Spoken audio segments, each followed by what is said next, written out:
अग्निवीर पर पूर्व army chief के बयान से हड़कंप। अगर नेशनल मीडिया दिखा दे तो गई मोदी सरकार। देश भर के युवा जो सेना में जाने की करते हैं तैयारी, उनके साथ सरकार ने जानबूझकर किया बड़ा धोखा। उस वक्त के सेना प्रमुख के खुलासे से आपके पैरों तले खिसक जाएगी जमीन। अग्निवीर लॉन्च होने पर कई आरोप लगे थे मोदी सरकार पर, लेकिन तब सरकार ने सेना के अधिकारियों को ही कर दिया था आगे। यह बताने की कोशिश हुई अग्निवीर सेना के द्वारा लाई गई नीति है जो देश की भलाई के लिए है। जिन पूर्व अधिकारियों ने इस पर उठाए सवाल, नेशनल मीडिया पर साबित किया गया उनको गद्दार। लेकिन अब उस वक्त रहे सेना प्रमुख ने जो खुलासे किए, हड़कंप मच गया। अपने किताब में किया खुलासा, थल सेना, नौसेना और वायुसेना में अग्निवीरों की कम अवधि के लिए भर्ती की योजना सशस्त्र बलों के लिए चौंकाने वाली थी, जिससे उम्मीद की जाती है कि वो देश के लिए अपनी जान दे देगा।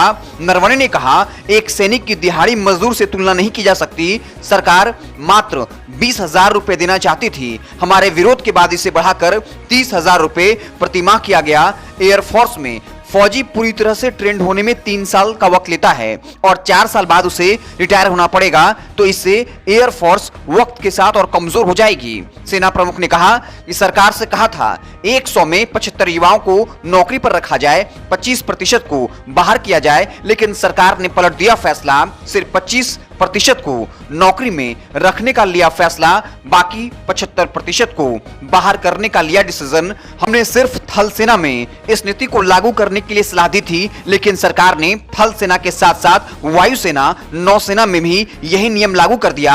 एयरफोर्स, नेवी फोर्स भी हो गई थी हैरान। पूर्व सेना प्रमुख की बातों का अगर नेशनल मीडिया पर हो जाए प्रसारण, तो समझिए मोदी सरकार का क्या होगा।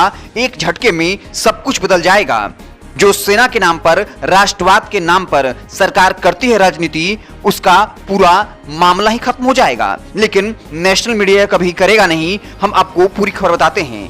पीटीआई की रिपोर्ट के मुताबिक पूर्व सेना प्रमुख ने 2020 की शुरुआत में प्रधानमंत्री मोदी को टूर ऑफ ड्यूटी योजना का प्रस्ताव दिया था। इस योजना के तहत अधिकारियों के लिए शॉर्ट सर्विस कमीशन की तरह कुछ संख्या में जवानों को कम अवधि के लिए भर्ती किया जा सकता है। हालांकि प्रधानमंत्री कार्यालय बाद में एक अलग योजना लेकर आया, जिसे अग्निपथ के नाम से जाना जाता है।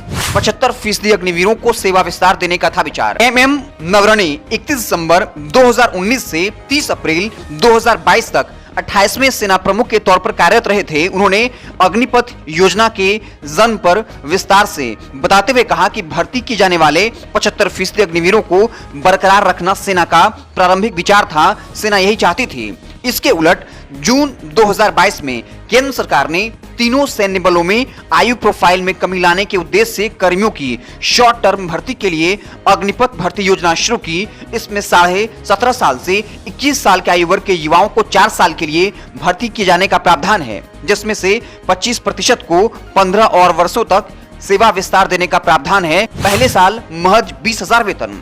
पूर्व सेना प्रमुख ने अपने संस्मरण 4 स्टार्स ऑफ डेस्टिनी में यह भी कहा है, अग्निपथ योजना में पहले साल शामिल होने वाले अग्निवीरों के लिए शुरुआती वेतन महज 20,000 रुपए प्रति माह रखा गया था। यह बिल्कुल भी स्वीकार नहीं था।